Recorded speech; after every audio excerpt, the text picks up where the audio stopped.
ourselves. All right, the world is reacting as two nurses in Sydney were suspended over a shocking live stream that surfaced featuring them vowing to harm Israeli patients. The video recorded at Bankstown Hospital showcases the nurses making vile anti-Semitic remarks to a Jewish influencer.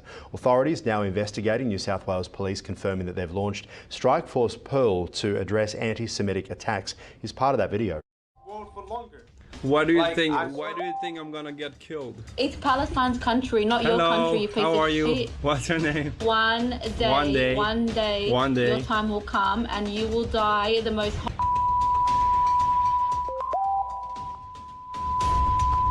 We spread listen to me. Peace. Listen to me. And you spread when your death. time comes. How are you doctors? Wait. I want you to remember my face. Okay, so okay. You can understand Gotcha. That you will I have die a question the most though. disgusting death. All right, for sure. I have a question though. Yeah, I have a question. Let's say an Israeli. God forbid. I won't treat them. I'll kill them. I mean, I think you don't really have to say anything to that, except for that clear question that was asked by that influencer, Max. How are you doctors? How are they doctors? How did this happen? Yeah, it's just it does beg a belief, but you know that's kind of somewhat stating the obvious. But this does highlight a stream of thought that exists in this country now. A stream of thought that once we thought was very alien to this country. Remember the days back when the general attitude was "Don't bring your problems here." Australia was a haven from all of the troubles of the world, and sure, that might be a matter of privilege and whatever, but that is what made Australia great and what made Australia attractive to people from troubled areas around the world. The Don't Bring Your Problems here is an interesting one because it's now the 50th anniversary of Vietnamese coming to Australia post the Vietnam War, and when Western forces march into another country and start a war, there are going to be refugees, and there is an expectation that the countries involved in the war take those refugees. When you take refugees, do you start to lose the ability to make sure that you're getting the ones you want as opposed to the ones that, as you say, don't abide by the concept of don't bring your problems here? I mean, if you're a refugee, you don't have time to think about what your values are. You just want to get out of the country that you're leaving, surely. Yeah, well, look, I think we've seen over time that the Vietnamese community has very successfully integrated into Australia, and they share the democratic values of the country. But in the 90s, we had an Asian crime squad for Victoria Police targeting Asian crime because that kind of first generation aspect, doing what they knew to do to make money in a new country, because you have to scramble. And Australia was a very racist place back then, of course, for a lot of people trying to find work. We have had issues with the Vietnamese in Australia, perhaps not so much anymore, but to the point, police needed their own task force. Yeah, look, as time goes on, these issues do settle down to some extent. You know, you could even go back to waves of immigration earlier from Italian and Greek communities. And you know, it did take time for there to be, I guess, better integration. My nana came as a 10-pound pom to Australia, and she tells me the story that the racism against her from Australians against the British when she arrived in the 50s was extraordinary. So there has been that side, but we're talking, I suppose, about how we end up in a situation where two people could be employed by the New South Wales government wearing New South Wales uniforms and could be making such vile attacks at work, on work premises, and threatening to kill patients that obviously must go against their code of conduct. Well, as a first question, you do wonder how people who espouse such views can be part of the nursing profession. I mean, you just have to look at the reaction of the head of the New South Wales Health Department when she was speaking to a press conference last week. She was literally in tears. Literally in tears. It's just... You worked in the New South Wales government. And if you were still there now and that video suddenly emerged, can you just talk us through what would happen? What would the reaction be within government when something like that occurs? Yeah, well, you know, something like that would have come to the attention of the Premier's office. I guess the way that this story came to light, it really came through the media. So it would have actually been, you know. So you're reacting? Yeah, it would have been the office I was working in, the media office, would have immediately sort of informed the Premier about this, and that would have triggered a discussion within the Premier's office and obviously with officers outside, with the New South Wales Police and so on.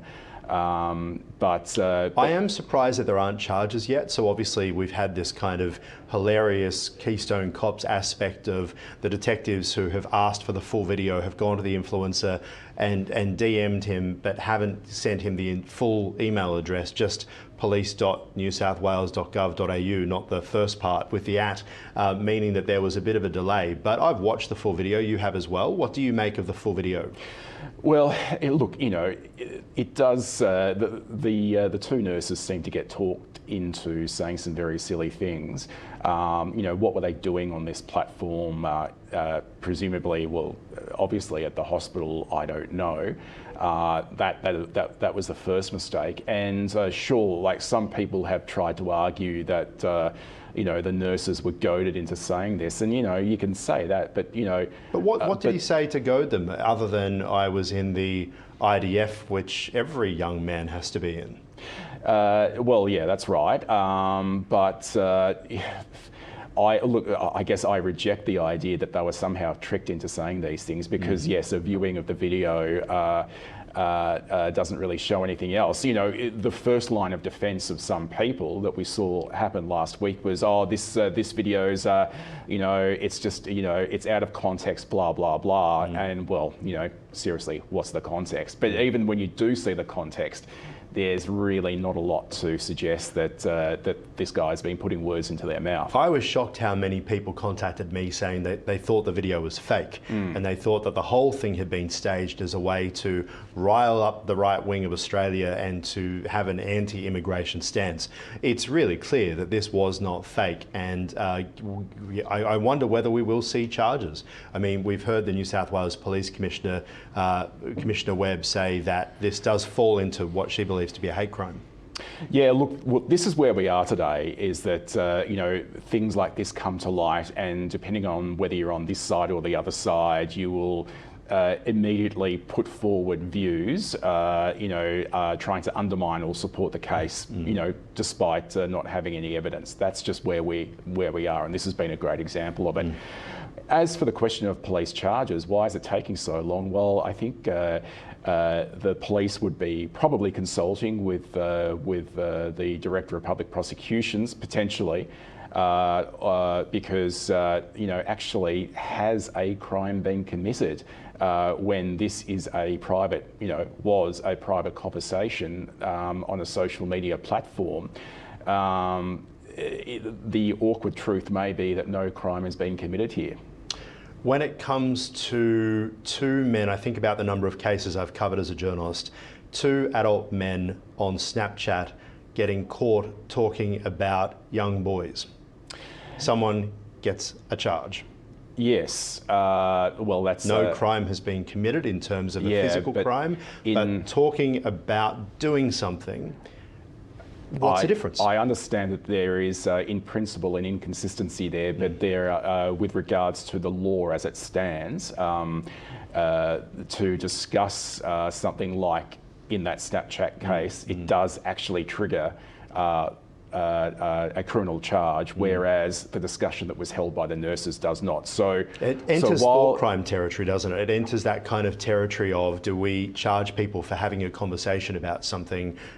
Is it inciting violence? Does it create violence? Were they plotting or planning? I mean, again, we've got federal police and security agencies who are monitoring people's phones that they are worried that are higher risk, and I would imagine that if these two had were being monitored by ASIO and then they spoke about this, they would probably move. Federal police would move on something like this. If they were discussing, most certainly, if they were having a conversation about an actual incident where the death of a patient had been caused, yes, absolutely. But in this conversation, it's not entirely clear that they were talking about an actual incident. It just sounds like they're making it up. And while that doesn't totally negate what was said, I think as the law stands, it is much more difficult to prove that a crime has been committed. All right.